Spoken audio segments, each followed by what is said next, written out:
Au sommaire cette semaine, construire sa maison avec une simple imprimante, un espoir pour les aveugles et pour finir, un bateau sans passagers pour étudier nos océans. Voici En route vers le futur numéro 13.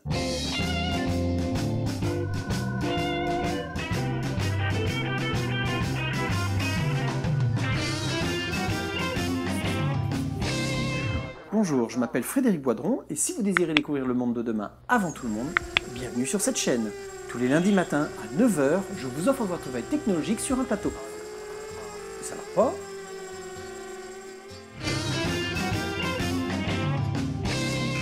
Vous avez tapé un document sur votre logiciel de traitement de texte. Mais pour rendre ce document bien physique, vous le sortez sur votre imprimante. Vous obtenez un document propre, aussi bien que s'il avait été tapé à la machine. L'arrivée de l'imprimante fait une véritable révolution dans les années 1950. Elle s'appelait alors des tireuses. Maintenant, c'est devenu un objet extrêmement courant à la maison, que ce soit pour imprimer des CV, des mémoires d'étudiants, vos œuvres de fiction ou bien la création de votre dernier sur un logiciel de dessin. L'impression 3D reprend le même principe, mais sur l'impression d'objets bien physiques. Depuis un logiciel de conception 3D, dessiner un petit personnage ou un bouton de machine à laver qui vient de se casser, lancer l'impression, mais au lieu de recevoir un papier contenant votre dessin ou votre plan, c'est un objet bien réel qui s'est formé et qui peut même être fonctionnel. Les imprimantes 3D ont déjà envahi les entreprises depuis les années 80. Nous appelions cela du prototypage rapide.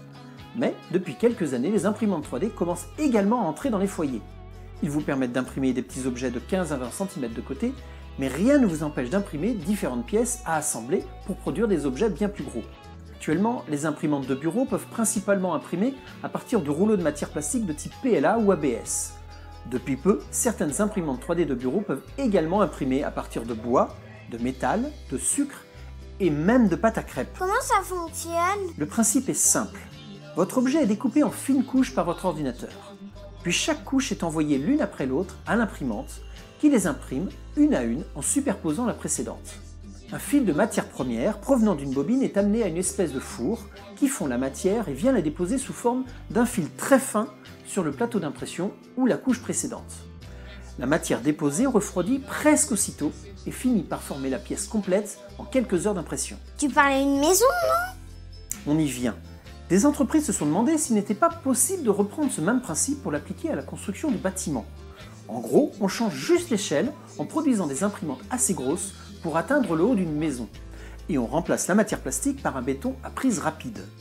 C'est ainsi que partout dans le monde, des entreprises ont développé des techniques d'impression 3D de maison. Ces imprimantes sont parfois de taille assez importante pour imprimer des bâtiments de plusieurs étages. D'autres vont même jusqu'à intégrer un bras qui ira chercher des éléments non imprimables pour les placer au bon endroit entre deux couches. Ça peut être des portes, des fenêtres, des poutres. Quels sont les avantages? Cela permet de personnaliser chaque maison au bon vouloir des futurs habitants.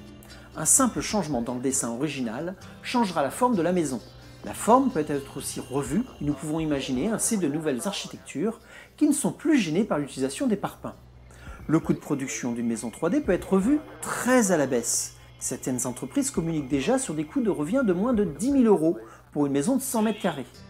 Cette baisse de prix conséquente intéresse notamment l'Inde pour loger décemment des sans-abri du pays. Pour des besoins urgents, comme après un tremblement de terre, il est possible d'imprimer beaucoup de maisons en très peu de temps. C'est comme cela que la Chine a imprimé en urgence des maisonnettes pour loger des personnes en quarantaine lors de l'explosion de l'épidémie de la Covid-19. Autre avantage à laquelle on ne pense pas forcément, c'est l'impression de bâtiments sur la Lune ou sur Mars, puisque dans moins de 10 ans, des humains devraient vivre de manière permanente sur la Lune et peut-être même d'autres astres. Plutôt que d'envoyer des humains construire des futures bases directement sur la Lune, aujourd'hui les États-Unis, la Chine mais aussi l'Europe développent des imprimantes 3D pouvant se servir des matériaux qui sont sur place comme matière première et imprimer des bâtiments pour héberger les futurs astronautes. Une fois arrivés sur place, ils n'auront presque plus qu'à mettre les pieds sous la table à leur arrivée. On peut déjà en acheter? Pour le moment, cela reste encore du prototype.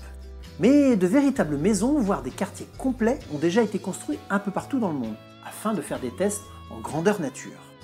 À Nantes, une maison pour de l'habitat social fut construite par l'Université de Nantes en 2018, en l'espace de quelques jours seulement. Mais des gens vont perdre leur travail. Comme dans toute révolution technologique, la profession va changer.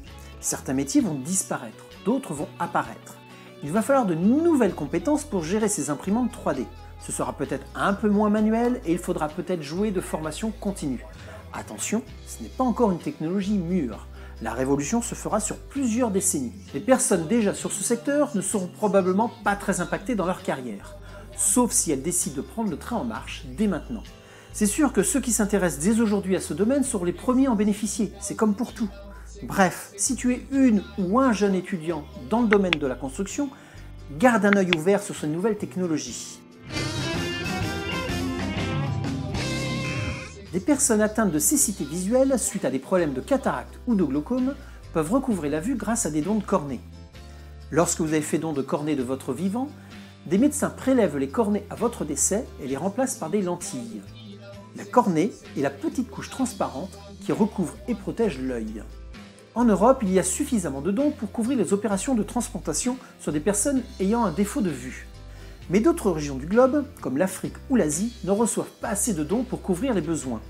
La société israélienne Cornid Vision a développé une cornée artificielle nommée Capro, pouvant prendre le relais. Elle peut remplacer les cornées défaillantes, c'est-à-dire opacifiées ou déformées. Cette cornée n'est pas la première, mais sa conception la rend beaucoup plus simple à être mise en place. Seuls quelques points de suture et quelques incisions suffisent pour y arriver. La première transplantation a été opérée le 3 janvier dernier sur un patient de 78 ans, aveugle depuis 10 ans. Cette personne avait déjà subi 4 interventions avec des cornées provenant de dons, mais aucune n'avait rempli sa mission correctement. Dès le lendemain de l'opération, le patient a été capable de reconnaître les membres de sa famille et lire un texte. Les fibroblastes et le collagène colonisent progressivement les bords de l'œil, dont la guérison complète s'opère en quelques semaines. Une première phase d'études cliniques est donc en cours, et une première centaine de patients devraient tenter l'expérience à travers le monde avant de valider définitivement le principe. Si le résultat est à la hauteur des espérances, ce sont plusieurs dizaines de millions de patients qui pourraient bénéficier d'une telle avancée. Alors que nous possédons une carte très détaillée de la Lune ou de Mars, nous n'avons à ce jour cartographié avec précision que 20% des fonds sous-marins. Certes, il est plus simple de photographier depuis l'espace un sol sans nuages que prendre des mesures sur le fond des océans avec plusieurs kilomètres d'eau au-dessus. La solution était jusque-là d'envoyer de coûteuses expéditions qui ne balayaient que de petites zones en utilisant des sonars installés sur des submersibles, de petits sous-marins embarquant des passagers et qui plongeaient à quelques milliers de mètres sous l'eau. C'est cher, dangereux et le bilan carbone face à la quantité d'océans à explorer est astronomique. L'entreprise américaine Celdrone développe depuis déjà quelques années de petits bateaux autonomes de 6,70 m qui ont déjà exploré par exemple les océans autour de l'équateur pendant une mission de 6 mois, parcourant près de 15 000 km afin de mieux comprendre le phénomène d'El Niño, un courant côtier saisonnier. La nouvelle mission de Celdrone est maintenant de cartographier les fonds marins de la planète. Le sonar des précédents modèles n'était pas assez performant à cause des panneaux solaires trop petits. L'entreprise a construit un modèle bien plus grand, de 22 mètres de long, le Surveyor. Son sonar peut atteindre la profondeur de 7000 mètres. Surveyor est également équipé d'un capteur pouvant calculer la vitesse et la direction des courants marins en profondeur.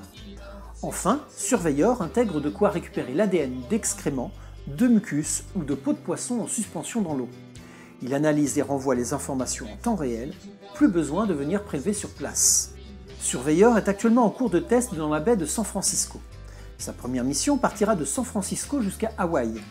Il cartographiera des zones qui n'ont pas encore été explorées, notamment une série de montagnes sous-marines où de nombreuses espèces de poissons ont élu domicile. Le Surveyor se déplace suivant un plan de navigation préétabli, puis un humain prend le relais pour piloter le bateau à distance lorsqu'il est dans sa zone d'exploration. L'homme reste au cœur de la mission. Si vous avez aimé cette vidéo, merci de mettre un petit pouce bleu. Cela contribuera à faire connaître ma chaîne aux algorithmes de YouTube. Si vous avez une question ou si vous avez un commentaire à faire sur l'actualité de cette semaine, n'hésitez pas, je me ferai un plaisir de vous répondre moi-même. Si ce n'est pas déjà fait, abonnez-vous pour ne pas rater les prochaines chroniques. Allez, ciao les humanoïdes!